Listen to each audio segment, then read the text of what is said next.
მინდა ვისაუბროთ ისეთ მარტივ განზომილებაზე, როგორც არის საშუალო არითმეტიკული, თუმცა აქ არის ბევრი ვარიაცია და ამიტომაც გადავწყვეტე, რომ ჩამოწერა ეს ვიდეო. საშუალო არითმეტიკულის დასათვლელად და საშუალო არითმეტიკული ზოგადად კარგი მაჩვენებელია, როცა გვინდა ორ ციფრს შორის რაღაც საშუალო გავიგოთ, ხო? მინ ეს რაღაც ტონებს შორის სხვაობასაც გავს. თუ ჩვენ გვაქვს მოცემული აი ესეთი ციფრები, ხო? 10, 28, 28, 33 და 54, ხო? ამათი საშუალო არითმეტიკული რა არის? ამათი ჯამი შეფარდებული წევრების რაოდენობაზე.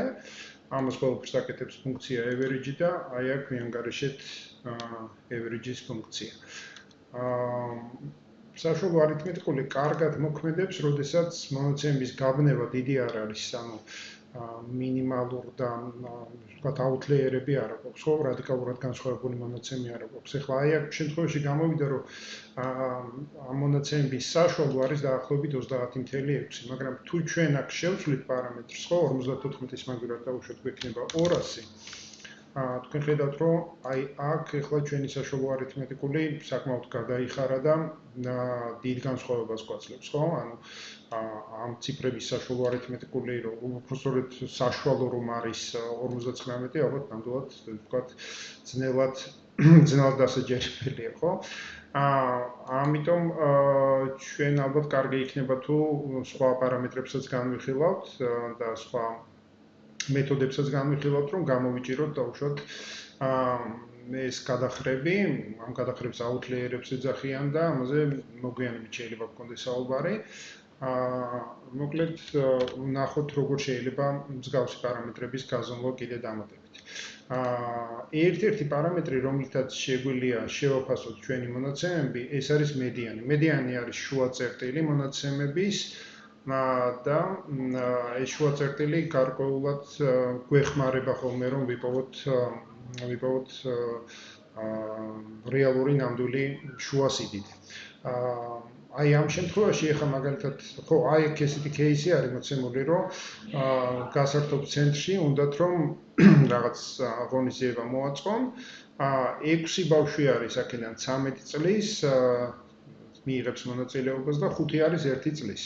ხო, ანუ რაღაც პროგრამა რო დაიგეგმოს, აინტერესებს საშუალოდ რა ასაკის ადამიანები იქნებიან, რომ მათ მოარგონ შესაბამისი პროგრამა. თუ ჩვენ აქ ვიანგარიშებთ საშუალო არითმეტიკულს, ხო?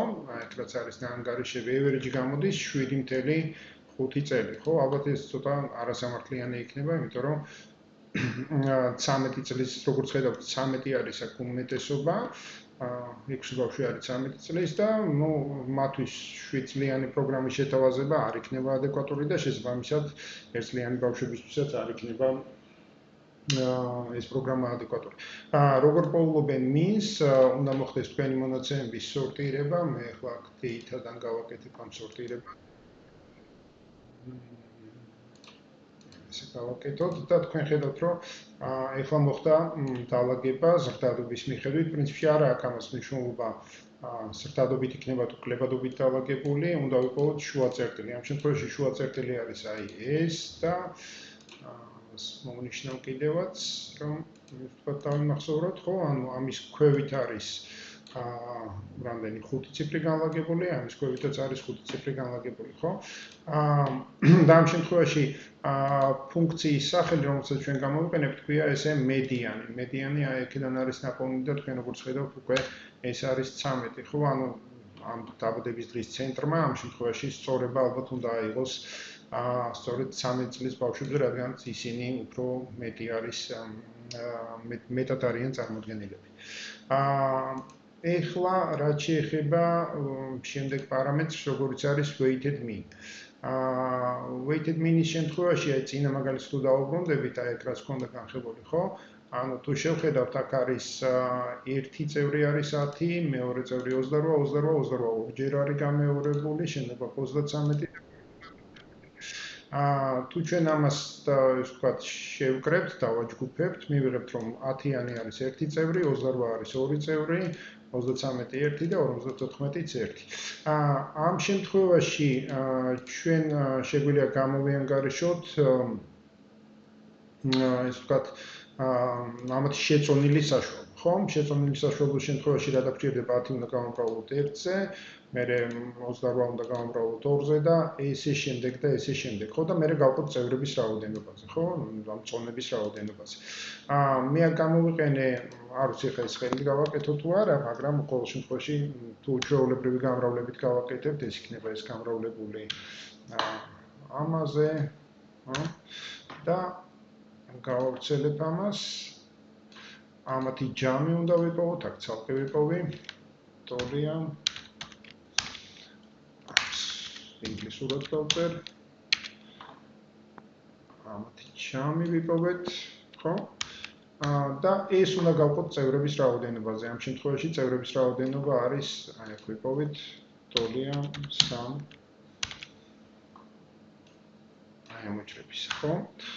შესაბამისად მათი სხვაობა, უბრალოდ მათი განაყოფი გვექნება ესეთი სახით წარმოდგენილი და მივიღებთ 30.6, ხო? სხვანაირად გავაკეთე ეს, გამოვიყენე ფუნქცია SumProduct, რომელიც სახელიდან გამომდინარე ჩანს, რას გააკეთებს, ანუ ნამრავლების ჯამს გააკეთებს, ხო? ეს ორი სიტყვისგან შედგება SUM და product, ანუ ჯამი და გამრავლება, ხო? და აქ არის მოცემული ერთი დიაპაზონი, ეს არის ეს მონაცემების დიაპაზონი და მეორე არის ამ წონების დიაპაზონი, ხო? მერე ეს ყველაფერი არის გაყოფილი წონების ჯამში, იგივე შედეგი მივიღეთ. ეხლა ამის პრაქტიკული მაგალითი რო ვთქვათ, აქ არის წარმოდგენილი ესეთი кейსი.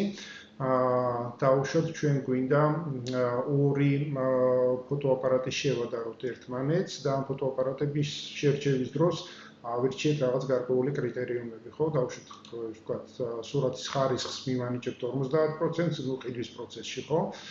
ჩვენ პრიორიტეტი ესეთი იქნება, ელემენტის ხანგრძლივობას 30% და ზუმის ხარისხს მივანიჭებთ 20%, ხო?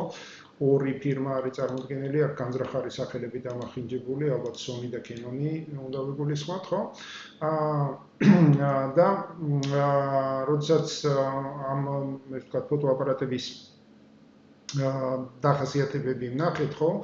ანუ 10-დან დავუშვათ Sony-ს აქვს ხარისხში image quality-ში მიღებული 8, battery life-ში არის 6 და zoom-ში არის 7 მინიჭებული, ეს რაღაც გარკვეული რეიტინგებით არის შედგენილი, ხო? და ნუ აქ შესაბამისად არის Canon-ის მონაცემებიც.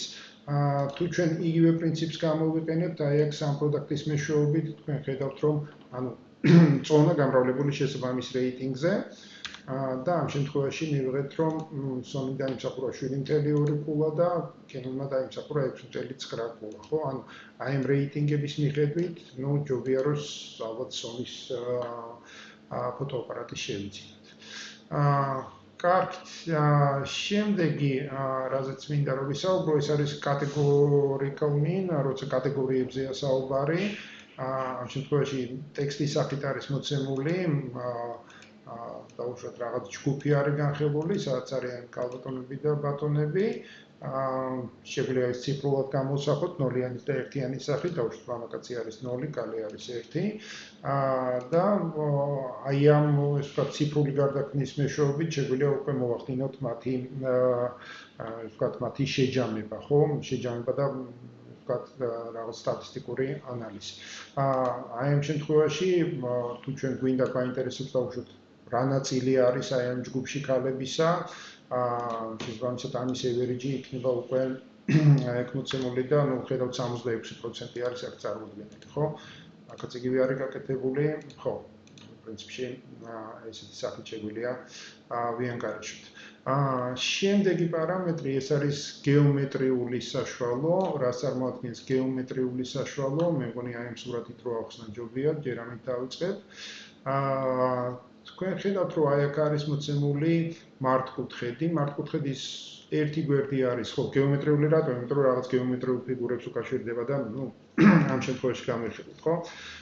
გეომეტრიული საშუალო, თქვენ ხედავთ, რომ მართკუთხედის ერთი გვერდი არის 2 სანტიმეტრი დაუშვათ, მეორე გვერდი არის 18 სანტიმეტრი, თუ გვინდა ამის ფართობი გავიგოთ, ნუ ეს იქნება 36 ტოლი.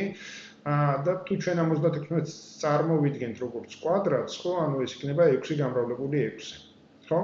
გეომეტრიული საშუალოს ფორმულა არის იმ ხარისხის ფესვი, რამდენი წევრიც მონაწილეობს და შიგნით არის უკვე წევრების ნამრავლი. ხო? ანუ ამ შემთხვევაში კვადრატული ფესვი 36-დან ან 2 გამრავლებული 18-დან იქნება უკვე შესაბამისად 6. მოდით განვიხილოთ ახლა ამის პრაქტიკული მაგალითი. წევრების რაოდენობა თუ გაიზრდება და 3 იქნება, აქ იქნება კუბური ფესვი და შესაბამისად აქ ფესვის შიგნით იქნება უკვე წევრების ნამრავლი. ეხლა პრაქტიკული მაგალითი, ორ მაგალითს განვიხილავ ამისთვის, თუ ეს გაუგებრად ავხსენი. დავუშვათ, ჩვენ გვაქვს აქცია, რომელიც ღირს $100 და ყოველწლიურად ეს აქცია იზრდება. პირველ წელს გაიზარდა 10%-ით, მეორე წელს გაიზარდა 20%-ით, მესამე წელს გაიზარდა 30%-ით. კაი აქცია, როგორც ჩანს.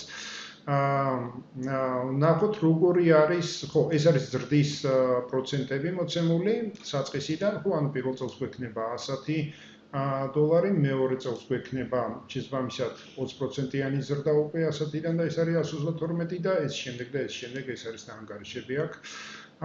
მაგრამ ჩვენ რო ვთქვათ, როგორი იყოს საშუალო ზრდა, ანუ არის თუ არა რამე ისეთი კოეფიციენტი, რომელიც მომცემს მე, რომელიც მეტყვის მე, რომ ყოველწლიურად საშუალოდ როგორი იზრდებოდა ეს აქციის ფასი. ხო, ეხლა ამათ საშუალო რო დავითვალოთ, აი აქ მე მგონი average არის 20%, რაც არ არის ხო სწორედ, იმიტომ რომ თანაბრად არ იზრდება ეს აქციის ფასი, ხო? ანუ რაღაც ვთქვათ ცვალებადი არის. აი სწორედ ამ შემთხვევებში გამოიყენება ხოლმე გეომეტრიული საშუალო. გეომეტრიული საშუალოს საფუძვლად ამ შემთხვევაში ჩვენ დაგვჭირდა კუბური ფესვის ამოღება, აი თქვენ ხედავთ აი აქედან, ხო? ეს არის პროცენტული ზრდები, რა პროცენტითაც იზრდება, ანუ პროცენტული ზრდა, აი პროცენტული ზრდის ეს ვთქვათ ნამრავლი და ეს არის სწორედ აქ ნაპოვნი ფუნქცია პროდუქტის მეშვეობით, უბრალოდ გადამრავლება 10%-ისა, შემდეგ 20%-ზე, შემდეგ 30%-ზე. და აი ამ შემთხვევაში რადგან 3 წევრი მონაწილეობს, უკვე ჩვენ დაგვჭირდა კუბური ფესვის ამოღება, ხო? ეს არის power-ის ფუნქცია და 1/3 ხარისხში, ანუ კუბური ფესვი ამოვიღეთ აქედან, ხო? და მივიღეთ კოეფიციენტი, რომელიც არის 1/197 ტოლი. ანუ ეს დაახლოებით არა, ეს არის 19.72%. ანუ თუ ჩვენ ყოველწლიურ ეს ვთქვათ, ჩვენ შეგვიძლია ვთქვათ, რომ აი ამ აქციის ყოველწლიური ზრდა საშუალოდ არის 19.72% და არა ის რაც ვიანგარიშეთ პირველ შემთხვევაში, ხო? ანუ აი ხო, ანუ საშუალო არითმეტიკული, უბრალოდ საშუალო არითმეტიკული ამ შემთხვევაში არ გამოგვადგება. და ამის დასადასტურებლად აი აქ გვაქვს კიდევაც გაანგარიშება გაკეთებული. 9.72%-იან ზრდაზე არის გადამრავლებული პირველი წელი, მეორე წელი და აი როგორც ხედავთ, მესამე წელს ვხვებულობთ იგივე სიდიდეს. კიდევ ერთი პრაქტიკული ამოცანა, ისევ არის მოცემული ფოტოაპარატების შეფასება, რაღაც მე მგონი პრაქტიკული არის ეს მაგალითი. არის მოცემული ორი ფოტოკამერა, ერთი ზუმი არის 200, მეორესი არის 250. მაგრამ ერთს უწერია რივიუში 8 ქულა, მეორეს უწერია 6 ქულა, ხო? აი სწორედ გეომეტრიული საშუალოს მეშვეობით თუ ვიპოვეთ პირველი კამერის ეს ვთქვათ სარგებლიანობას თუ ვთქვათ პრიორიტეტს თუ განსაზღვრავთ, ამის გეომეტრიული საშუალო იქნება კვადრატული ფესვი, შესაბამისად აი ზუმის პარამეტრი გამრავლებული რივიუზე და აი ეს გვაქვს სწორედ აქ ნაანგარიშები. და ნუ მეორე შემთხვევაშიც გვაქვს იგივე ფორმულით გამოყენებული.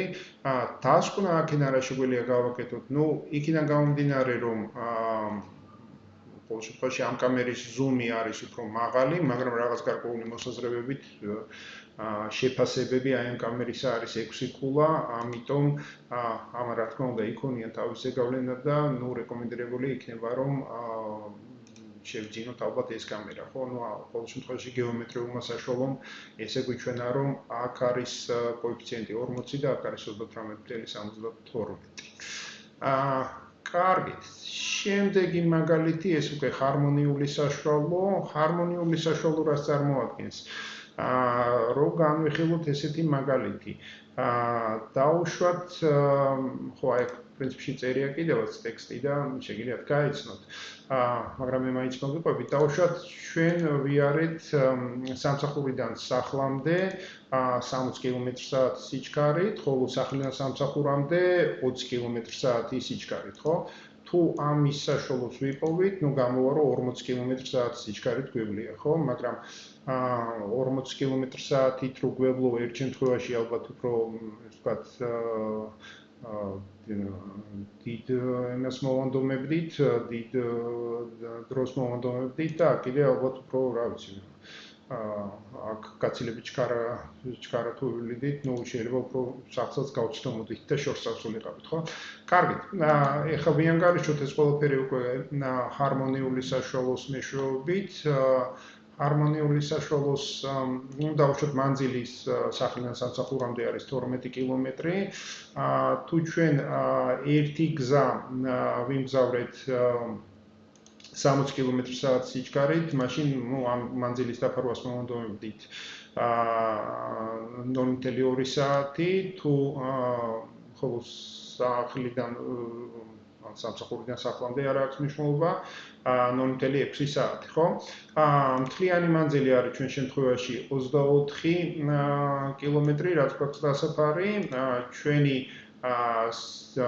დახარჯული დრო არის 0.2 საათი ერთ გზაზე და 0.6 საათი მეორე გზაზე, ანუ ამათ ჯამია ნაპოვნი და ნუ მათი შეფარდება გვაძლევს უკვე 30 კმ/სთ. ანუ აი ეგ არის განსხვავება, ხო? ანუ ჩვენი საშუალო სიჩქარე არ არის ესე მარტივად ნაანგარიშები როგორც 40 კმ/სთ, არამედ ეს ვთქვათ აი ამ ჰარმონიული საშუალოთი არის ნაანგარიშები როგორც 30 კმ/სთ. იგივე არის გაკეთებული აი აქაც ფორმულით, ფორმულას აი ამ შემთხვევაში აი ესეთ სახე აქვს, x უდრის 2ab გაყოფილი a + b-ზე, ჩვენი წევრები, რადგან 2 წევრი, ამიტომ 2-ზე მრავლდება, თქვენ ხედავთ აი აქ არის 2 გამრავლებული, ეს ვთქვათ, აი ეს ჩვენი წევრები არის a და b დაუშვათ, ხო? ანუ აი ეს წევრები მონაწილეობას და შეფარდებული მათ ჯამზე და ნუ აქაც იგივე შედეგი გვაქვს ნაპოვნი, ანუ აქ დავითვალეთ ერთი, ეს ვთქვათ, ემპირიული გათვლებით, მეორე დავითვალეთ უკვე აი ფორმულის მეშვეობით. კიდევ ერთხელ ვიმეორებ, თუ აქ წევრების რაოდენობა იქნება 3, ნუ შესაბამისად კოეფიციენტი შეიცვლება და ნიშნულიდან რიცხველი სხვანაირი გვექნება, ხო? მე მგონი მაგის მაგალითი გვაქვს. ხო, კიდევ სიჩქარეებთან დაკავშირებით, აქაც იგივე მაგალითია ფაქტიურად განხილული. დავუშვათ 300 კილომეტრი უნდა გავიაროთ ჯამში და ერთი მონაკვეთი 150 კილომეტრი გავიარეთ 30 კმ/სთ სიჩქარით და მეორე გავიარეთ 50 კმ/სთ სიჩქარით, ხო? ამათი ჰარმონიული საშუალო იქნება 27.5 კმ/სთ, ხო? აი ეს არის განანგარიშებული აქაც. კარგით, კიდევ ერთი პრაქტიკული მაგალითი ამ თემაზე, უფრო გასაგები რო გახდეს, დაუშვათ ყოველთვიურად გსურთ შევიძინოთ აქციები და ნუ ინვესტიციის საშუალება რაც გვაქვს არის თვეში $300, ხო? პირველ თვეს შევიძინეთ 9 აქცია, შესაბამისად $300 მეშვეობით შევიძინეთ 33 აქციას, მეორე თვეს შევიძინეთ $11 აქციები, $300 მეშვეობით შევიძინეთ 27 აქციას და მესამე თვეს შევიძინეთ კვლავ $300-ით 4 აქცია და ესეთი აქცია დაგვიგროვდებოდა 75 წელი, ხო? ანუ სულ ჩვენი დანახარჯი არის $900, სულ აქციების რაოდენობა არის აი ეს და ამათი, ეს ვთქვათ, ჰარმონიული საშუალო იქნება შესაბამისად ჩვენი დანახარჯი შეფარდებული აქციების რაოდენობაზე. რო ვიანგარიშოთ საშუალოდ ერთ აქციაზე რა თანხა დავხარჯეთ, ხო? აქ განსხვავებული თანხებია მოცემული. ეხლა იგივე ჰარმონიული საშუალო არის ნაანგარიშები უკვე აი ეგ ზემოთ მიჩნეული ფორმულის მეშვეობით. ჩვენ გვაქვს 3 წევრი მონაწილე და შესაბამისად გვექნება ერთი შეფარდებული პირველი აქციის ფასთან, ამას დამატებული, ვთქვათ, კარგად გამოჩნდება თუ არა. ხო, ანუ 3 წევრი გვაქვს და თითოეული არის შეფარდებული აი ამ აქციის ღირებულების შებრუნებულ კოეფიციენტთან. თუ ეს თემა დამაბნეველი იყო, მე მგონი კვლავ შეგვიძლია ფოტოაპარატებზე ვისაუბროთ, თუ აქ არის, ხო, აი აქ არის რაღაც დივიდენდებზე საუბარი, ხო, არა, ფოტოაპარატის მაგალითი აღარ მაქვს. ხო, აი ეს იყო რაც მინდოდა მე თქვა საშუალოსთან დაკავშირებით, ერთ შეხედვით საშუალო არის კარგი მახასიათებელი, კარგი პარამეტრი იმისთვის, რომ გავიგოთ მონაცემების საშუალო